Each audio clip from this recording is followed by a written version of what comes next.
ಸ್ನೇಹಿತರೆ, ಎಲ್ಲರಿಗೂ ಶ್ರೀ ಸಾಯಿ ಚಾನೆಲ್ಗೆ ಸ್ವಾಗತ. ನಾನು ನನ್ನ ಹಿಂದಿನ ವಿಡಿಯೋದಲ್ಲಿ ಶ್ರೀ ಸಾಯಿ ಸಚ್ಚರಿತ್ರೆಯ 50ನೇ ಅಧ್ಯಾಯವನ್ನು ತಿಳಿಸಿದ್ದೇನೆ.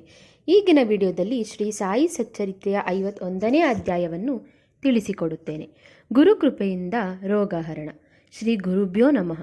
ಶ್ರೀ ಭಗವಾನ್ ಶ್ರೀಕೃಷ್ಣನಂತೆ ಬಾಬಾ ಗೀತೆಯಂತಹ ಅಮೃತವಾಣಿಯನ್ನು ಬೋಧಿಸುತ್ತಾ ಭಕ್ತರ ಪಾಲಿಗೆ ಕಾಮಧೇನುವಾಗಿದ್ದಾರೆ. ಸರ್ವಶಕ್ತರಾದ ಬಾಬಾ ಅವರು ಭಕ್ತರ ಕಡೆಗೆ ನೋಡಿ ಕರುಣೆ ತೋರಿಸಿ ಅವರನ್ನು ಭವಬಂಧನದಿಂದ ಪಾರುಗಾಣಿಸುತ್ತಾರೆ. ಶ್ರೀ ಸಾಯಿ ಸಚ್ಚರಿತ್ರೆಯ ಶ್ರವಣದಿಂದ ಸುಖ ಶಾಂತಿಗಳು ಮಾನವನಿಗೆ ದೊರೆಯುತ್ತವೆ. ಇದನ್ನು ಶ್ರವಣ ಮಾಡುವವರು, ಕೀರ್ತನ ಮಾಡುವವರು ಸದ್ಗುರು ಸಮರ್ಥರ ಕೃಪೆಗೆ ಪಾತ್ರರಾಗುತ್ತಾರೆ. ಕಾಕಾ ಸಾಹೇಬ ದೀಕ್ಷಿತರು ಮುಂಬೈ ನಗರದಲ್ಲಿ ಕಾನೂನು ವ್ಯಾಸಂಗ ಮಾಡುತ್ತಿದ್ದರು. ವಿದ್ಯಾಭ್ಯಾಸದ ನಂತರ ತಮ್ಮದೇ ಆದ ಸೋಲಿಸಿಟರ್ ಸಂಸ್ಥೆಯೊಂದನ್ನು ಆರಂಭಿಸಿದರು. ಅವರಿಗೆ ಬಾಬಾ ಅವರ ಶಕ್ತಿಯ ಪರಿಚಯವೇ ಇರಲಿಲ್ಲ. ನಾನಾ ಸಾಹೇಬ ಚಾಂದೋರಕರ ಅವರು ಮೂಲಕ ಬಾಬಾ ಅವರ ಪರಿಚಯ ಅವರಾಗಾಯಿತು.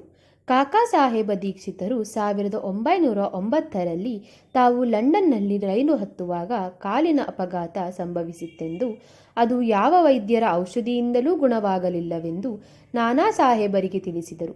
ಕಾಕಾ ಸಾಹೇಬರು ತಾವು ಬಾಬಾ ಅವರ ದರ್ಶನ ಮಾಡಲು ಆಸಕ್ತಿ ಮತ್ತು ಉತ್ಸಾಹ ತೋರಿದರು.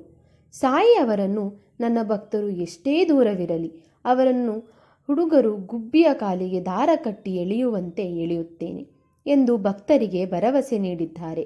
ಕಾಕಾ ಸಾಹೇಬರಿಗೆ ಶಿರಡಿಗೆ ಆದಷ್ಟು ಬೇಗ ಹೋಗಬೇಕೆಂಬ ಆಸೆ ಹೆಚ್ಚಾಯಿತು. ಕೋಪರ್ಗಾಂವ್ನಲ್ಲಿ ಅವರ ಪುತ್ರ ಅಧಿಕಾರಿಯಾಗಿದ್ದರು. ಕಾಕಾ ಸಾಹೇಬರು ನಾನಾ ಸಾಹೇಬರೊಡನೆ ಶಿರಡಿ ತಲುಪಿದರು. ಬಾಬಾ ನಿಮ್ಮನ್ನೇ ಎದುರು ನೋಡುತ್ತಿದ್ದೆ ಎಂದರು. ಇದಾದ ನಂತರ ಕೆಲ ಕಾಲಾಂತರ ಕಾಕಾ ಅನೇಕ ವರ್ಷ ಬಾಬಾ ಅವರ ಸನ್ನಿಧಿಯಲ್ಲಿಯೇ ಇದ್ದರು. 1929 ಜುಲೈ 5ನೇ ತಾರೀಕು ಕಾಕಾ ಅವರು ಹೇಮಾಡ ಪಂತರೊಡನೆ ರೈಲಿನಲ್ಲಿ ಪ್ರಯಾಣ ಮಾಡುತ್ತಿದ್ದಾಗ ಅವರ ಭುಜದ ಮೇಲೆ ತಲೆ ಇಟ್ಟು ಇಹಲೋಕ ತ್ಯಜಿಸಿದರು ಎಂಬಲ್ಲಿಗೆ 51ನೇ ಅಧ್ಯಾಯವು ಸಂಪೂರ್ಣವಾಯಿತು. ಶ್ರೀ ಸಾಯಿನಾಥಾಯ ನಮಃ.